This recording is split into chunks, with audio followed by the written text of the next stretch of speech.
Bonjour et bienvenue, je suis Anne-Marie Cunier et je suis ravie de vous recevoir dans le podcast Learn and Enjoy. Dans chaque épisode, je vous propose d'analyser les usages et technologies du digital learning qui permettent de créer une expérience apprenant engageante et efficace. Avec des experts et professionnels du monde de la formation et de l'éducation, nous décoderons ensemble les bonnes pratiques qui marchent et les outils et méthodes qui permettent de transformer l'expérience d'apprentissage pour créer un effet waouh auprès des apprenants. Laissez-vous inspirer ?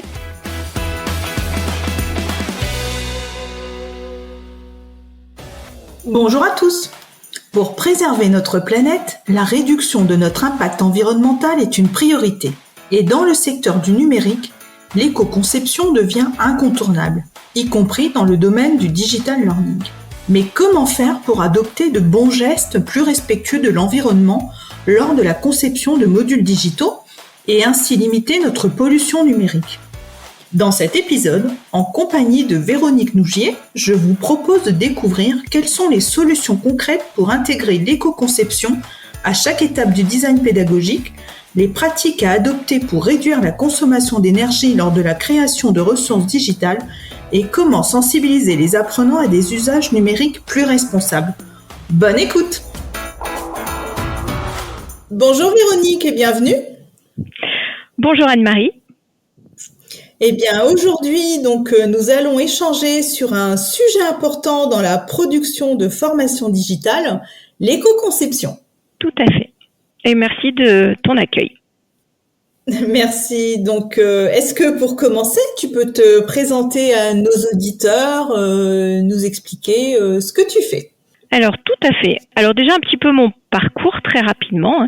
J'ai fait une école d'ingénieur en matériaux et mon tout premier job a été de construire des modules de formation en digital, justement.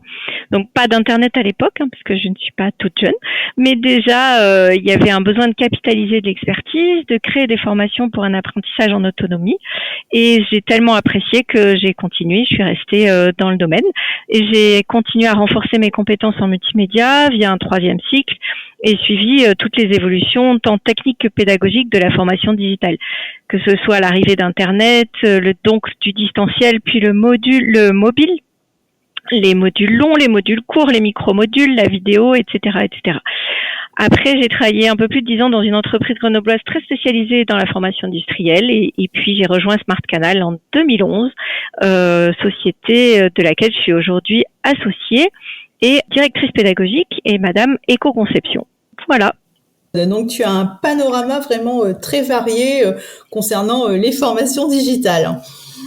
Alors justement, est-ce que tu peux nous dire ce qu'est l'éco-conception dans le contexte du digital learning ? Parce qu'on en entend beaucoup parler pour la création de sites web dans le secteur du numérique, mais si on se focalise vraiment sur le digital learning.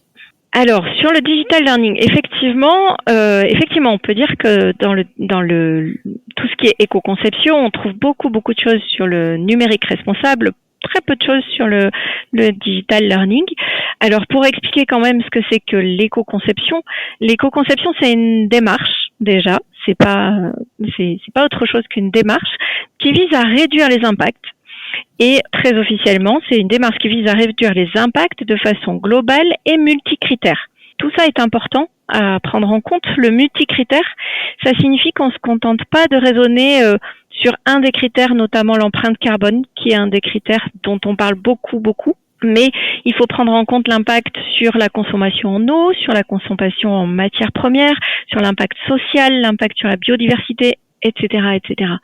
En fait, tout est important. Et surtout, on cherche à éviter, dans cette démarche d'éco-conception, on cherche à éviter tout ce qui est effet de transfert d'impact. Si je réduis du CO2 d'un côté, mais que je multiplie par 100 ma consommation en matières premières, dont l'extraction est désastreuse tant sur le plan écosystème que système social, on va pas dans le bon sens. Donc, c'est tout l'enjeu de ce multicritère. La démarche appliquée au e-learning consiste donc à trouver pour chaque étape de création des solutions qui auront le moins d'impact environnemental, tout en garantissant qu'on va répondre aux besoins pédagogiques des apprenants. Voilà, ça c'est l'enjeu, c'est trouver l'équilibre entre sobriété numérique et puissance pédagogique. C'est un bon résumé. Oui, exactement, c'est un bon résumé. Et est-ce que tu peux nous dire quels sont justement les principaux impacts environnementaux des formations digitales? Parce que là, tu nous as parlé un petit peu de l'impact en eau, du CO2, etc. Mhm. Mais pour les formations digitales, quels sont vraiment les principaux impacts? Alors, tout à fait. En fait, les 3 impacts principaux, c'est essentiellement la consommation en énergie, l'impact carbone, hein, quand même, clairement, pour la produire, cette énergie, la consommation en eau et en matières premières sensibles.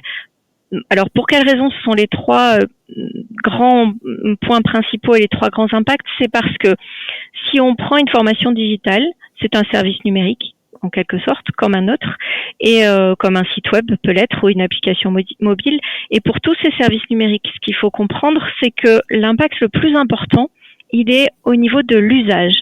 Il n'est pas tellement au niveau de la fabrication. C'est pas nos 30 petites personnes dans notre petite société Smart Canal qui comptent énormément, même si ça compte également. C'est beaucoup dans la démultiplication au moment où on va déployer ces modules de formation. Et quand on déploie ces modules de formation, le plus gros impact, c'est sur la consommation du matériel et des ressources qu'on va utiliser pour fabriquer ce matériel. Donc, ce qu'on va chercher à faire, c'est faire en sorte que les usagers, ceux qui vont profiter, nos apprenants, ceux qui vont profiter de nos formations, on va chercher à faire en sorte qu'ils ne surconsomment pas ni leur matériel, ni leur énergie au moment où ils vont utiliser nos modules. Donc, on essaye de concevoir des modules dont la sobriété vient de la consommation. Les consommations, on sait que, si je peux donner un exemple un peu chiffré, c'est les terminaux représentent près de 80% de l'empreinte carbone du numérique. Donc, on sait que ça vient des terminaux. Donc, ça, c'est connu. La consommation de biens et services numériques, c'est 2,5% de l'empreinte carbone nationale. C'est pas 80% de notre consommation, mais ça donne un ordre de grandeur, c'est 2,5%. Voilà, ça donne un peu des ordres de grandeur de consommation et d'empreinte. Et comment est-ce qu'on peut faire pour évaluer l'empreinte écologique d'un module e-learning? Parce qu'on trouve sur Internet des simulateurs qui permettent de calculer notre empreinte carbone, notre empreinte écologique. Comment est-ce qu'on peut faire justement pour un module e-learning? Et est-ce que tu as éventuellement un outil à nous conseiller pour calculer cette empreinte écologique? Alors, c'est une excellente question. La question devrait plutôt être, peut-on réellement mesurer l'empreinte écologique d'un module e-learning? En fait, aujourd'hui, je vais être très, très, très transparente. Je ne connais pas d'outils performants pour le mesurer. On a essayé, alors il y a des outils qui existent pour la mesure des sites web. Donc on s'est dit, facile, nous on fait des sites web, on fait la même chose, c'est presque pareil, donc on va essayer. Et donc on a mis, par exemple, on a 2 modules, on fait des tas de modules, et on a fait un module, on a développé des modules qui ont eu des démarches d'éco-conception pour Ifremer, pour Arémont, qui est une industrie grenobloise avec laquelle on a beaucoup travaillé sur le sujet. On a pris ces modules, et on a pris des modules pour lesquels on n'avait pas fait de démarche d'éco-conception. On les a intégrés dans un outil qui s'appelle EcoIndex, qui est un outil assez connu, qui a été développé par un collectif dont certains membres font partie de Green IT, mais je crois pas seulement. On a pris ces modules, on les a mesurés. Et en fait, on a pris des modules qui ont des durées différentes, des poids différents, des complexités différentes, et on obtient des résultats qui sont aberrants, en fait. Alors, pourquoi ils sont aberrants? C'est que dans cet outil EcoIndex, on mesure plusieurs choses. On mesure la complexité de la page, on mesure son poids, donc ça c'est normal, on a obtenu des poids différents, donc jusque-là tout allait bien.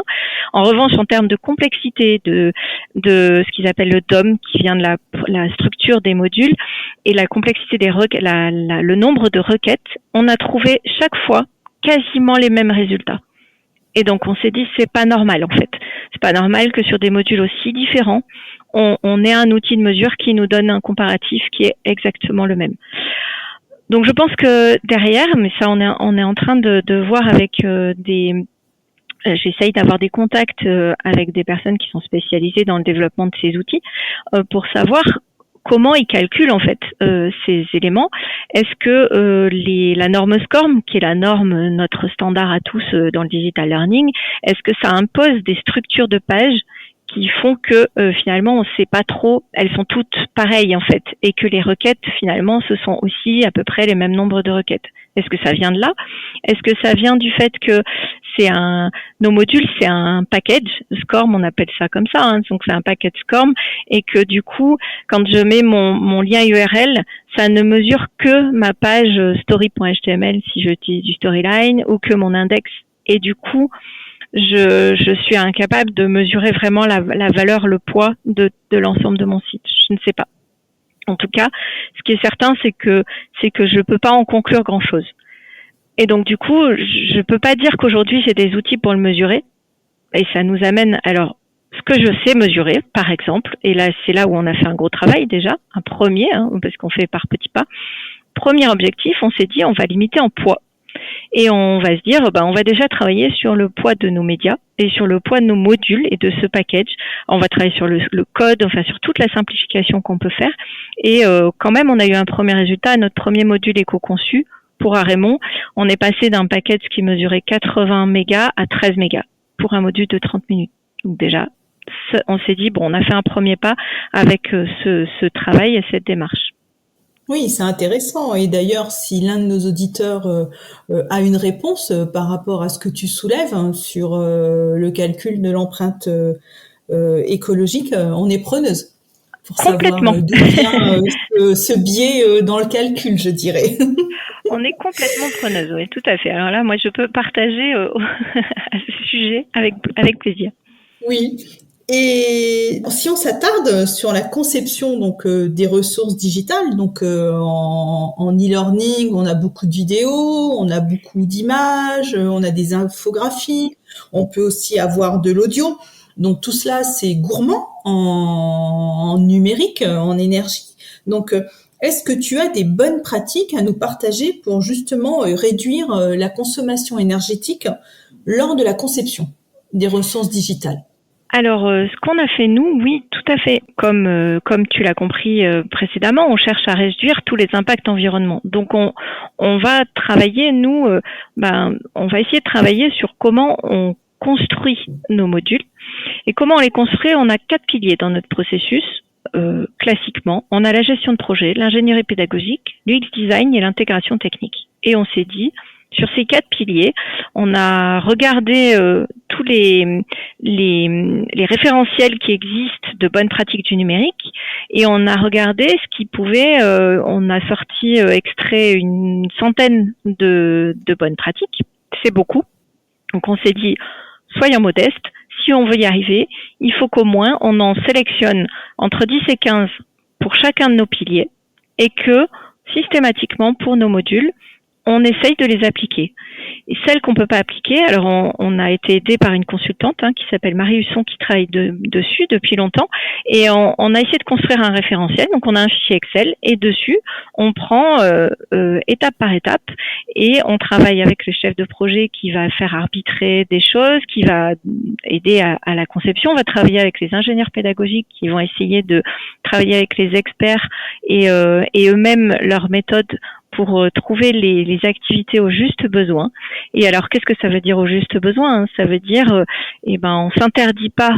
En gros, on s'interdit rien, on ne s'empêche rien, mais on calcule tout. C'est-à-dire qu'on imagine que si j'ai besoin d'une vidéo, je vais mettre une vidéo, mais il faut qu'elle ait un sens pédagogique. Si je fais de la gamification, je sais que la gamification c'est un levier d'engagement, mais chaque levier et chaque outil de gamification, je vais lui donner un sens pédagogique. S'il en a pas, je ne le rajoute pas. Je vais pas rajouter de la complexité là où à un moment donné ce sera de la cosmétique. Donc en fait, on essaye d'être vraiment très sélectif dans ce qu'on met dans nos modules. Pareil pour le contenu, on va challenger nos experts. Si on se dit que c'est 30 minutes et que dans ces 30 minutes, j'ai des objectifs, je ne vais pas en mettre plus. Pour aller plus loin, les experts qui ont toujours l'habitude, on les connaît nos experts, ils aiment bien mettre beaucoup de choses. Les experts qui nous disent oui, mais ça c'est pour leur culture. Oui, mais à un moment donné, je vais pas faire une vidéo pour la culture générale. Si je le fais, je vais peut-être le faire beaucoup plus sobrement, peut-être c'est un PDF ou pas, ou je le mets pas et j'en ai pas besoin. Et finalement, l'apprenant, il ira chercher autrement. Donc on travaille avec les experts, on travaille avec les clients.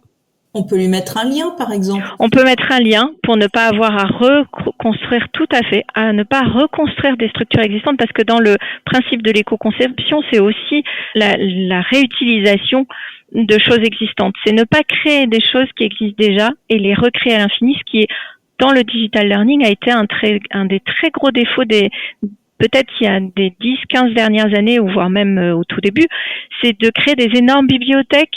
Et puis, si j'ai besoin, je recrée une bibliothèque à côté, j'en refais. Et donc, on peut se retrouver, il y a des entreprises qui ont travaillé, je sais que on peut citer des entreprises, même comme Orange, qui nous avaient sollicité en disant, on a beaucoup de contenu, maintenant il faut qu'on sache plutôt exploiter ce contenu au mieux, plutôt que de recréer des choses, encore des nouvelles ressources. Ce que tu dis, c'est que lorsque, par exemple, on a un nouveau projet de formation digitale, une des premières choses à faire est déjà d'aller scanner, entre guillemets, le contenu qui existe déjà et de voir s'il y a des ressources qui peuvent être réutilisées ou recyclées dans ce nouveau contenu. Tout à fait. Ça fait partie vraiment des bonnes pratiques. C'est de se dire, il faut pas créer, recréer, recréer. Ça, c'est vraiment un des points de départ. Tout à fait. Et après, il faut appliquer cette démarche à tout. Si on regarde les codes, c'est pareil. Quand on fait de l'intégration, c'est intégrer intelligemment avec des codes les plus légers possibles et regarder les pratiques dans ce domaine. Très bien. Et justement, tu évoquais donc au début de notre échange le déploiement qui pouvait être gourmand en empreinte numérique. Donc, comment est-ce qu'on peut sensibiliser les apprenants justement à l'impact environnemental de leurs usages numériques ? Pour les apprenants, nous, ce qu'on a fait, et c'était la première fois qu'on faisait ça, avec Raymond justement dans un module qu'on a développé avec cette démarche-là, on a fait une petite introduction en disant, ce module a fait l'objet d'une démarche d'éco-conception, mais vous aussi, vous avez votre part du travail, en quelque sorte, à faire. Et par exemple, on sait qu'il y a une grosse pratique aujourd'hui d'avoir plusieurs écrans, de travailler chez soi avec un confort qui est très intéressant, mais on leur a expliqué que finalement, ce module, on n'a pas besoin de 2 écrans. C'est un truc tout bête, mais on n'a pas besoin de 2 écrans pour le regarder. Donc, pendant le visionnage, coupez votre écran, votre deuxième écran, éteignez-le, tout simplement. Mettez-vous dans un endroit calme et puis concentrez-vous en une seule fois. Parce qu'on sait aussi que être coupé, regarder un petit bout, arrêter, aller sur autre chose, etc., ça fait partie aussi de la consommation des usages des services numériques qui sont consommateurs, justement, de ressources. Et du coup, on a donné au moins ces 2 bonnes pratiques, d'essayer de le faire d'une traite, et la deuxième, d'essayer de couper le deuxième écran pour pouvoir économiser cette énergie d'un écran qui ne sert à rien, tout simplement. J'aime beaucoup cette bonne pratique. Et comment tu la partages aux apprenants ? C'est un PDF ? C'est dans un mail ? Ah non, alors ça, on l'a mis au début de notre module. C'est-à-dire on l'a mis au tout début. Ce premier écran de notre module, c'est quelques bonnes pratiques pour pouvoir suivre ce module dans les meilleures conditions et continuer le travail de l'éco-conception qu'on a mené en amont. Ça pourrait être aussi dans les campagnes, dans le LMS, tout simplement. Ça pourrait être écrit dans les LMS de nos clients, puisque ça fait partie aussi de l'introduction, quoi. C'est ce que j'allais dire. On peut très bien imaginer une petite information dans le LMS qui est valable pour tous les modules qui se trouvent justement dans ce LMS. Tout à fait. Et si on revient donc à la conception, donc il y a énormément d'outils sur le marché qui peuvent être tous plus ou moins gourmands donc en énergie.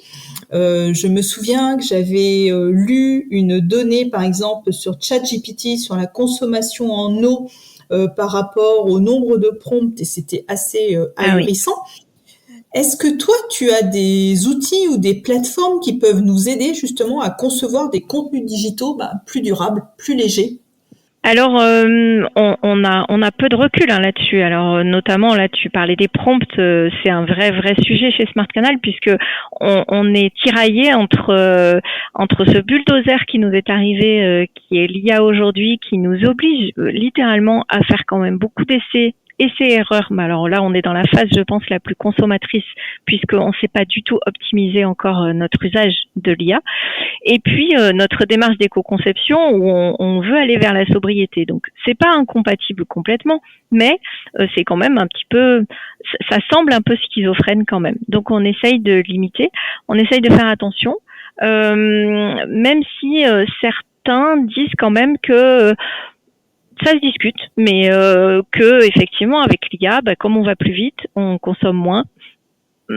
C'est peut-être un peu discutable et on n'a pas réellement de chiffres là-dessus.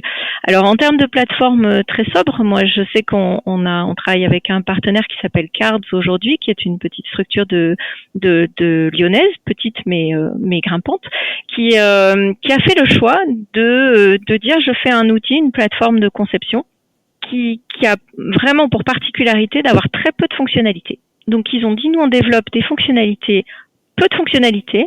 Nos modules se ressembleront, c'est des choses, mais on fait du micro-module et on essaye de pas développer énormément de fonctionnalités dont seulement 10% seront utilisées. Parce que si on regarde les outils, c'est vrai qu'on utilise rarement des outils à 100% de leur capacité. En fait, si on prend PowerPoint, chacun connaît PowerPoint, mais finalement, on utilise un très très faible pourcentage. Alors ça, c'est bien quand on fait des modules un peu standards, qu'on veut faire des choses rapides. Et pour nos clients, pour beaucoup de clients, c'est intéressant pour faire des fiches de synthèse, des choses un peu simples. C'est vrai que chez Smart Canal, il faut être très honnête. Nous, on est une société de digital learning sur mesure. Et donc, qui dit sur mesure, on vient nous chercher quand le sujet est un peu complexe, quand le sujet doit être engageant, quand on veut faire des choses que nos clients ne savent pas faire tout seuls.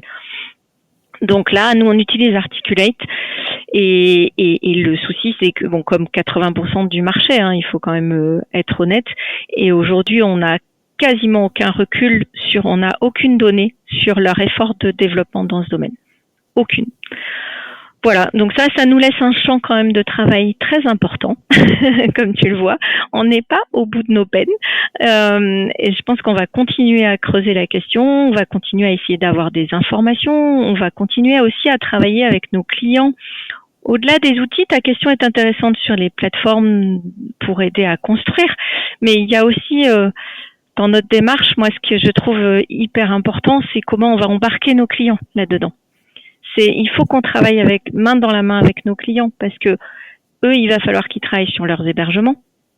Ça, c'est l'aval. Mais il faut aussi qu'ils soient avec nous dans la conception pour justement valider les arbitrages qu'on veut faire avec eux. C'est faire des choix. Quand on peut faire simple, accepter qu'on peut faire simple et pas nous demander de faire des choses plus compliquées que le nécessaire.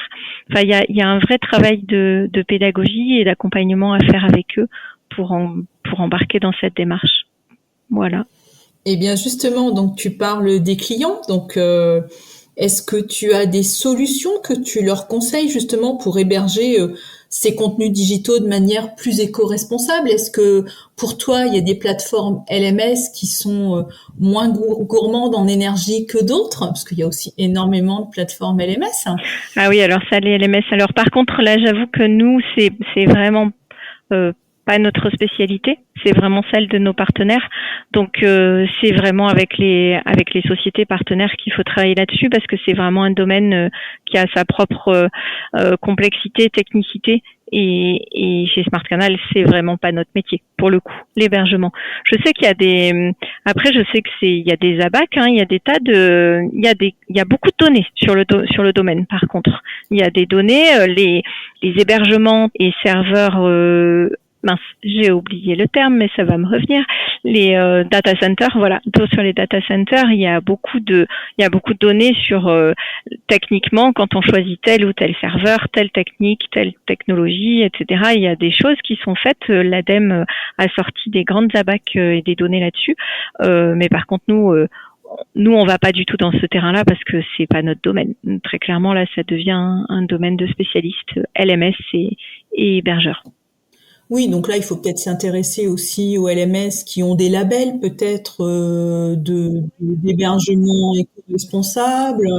Et puis je dirais aussi peut-être résister au syndrome de l'objet brillant, peut-être ne pas prendre une licence chez un LMS qui propose tout un tas de fonctionnalités, comme tu disais, pour les outils et que l'on n'utilisera pas ensuite au quotidien. C'est ça, c'est vraiment choisir l'outil dont on a besoin dont on a juste besoin. C'est toujours ça.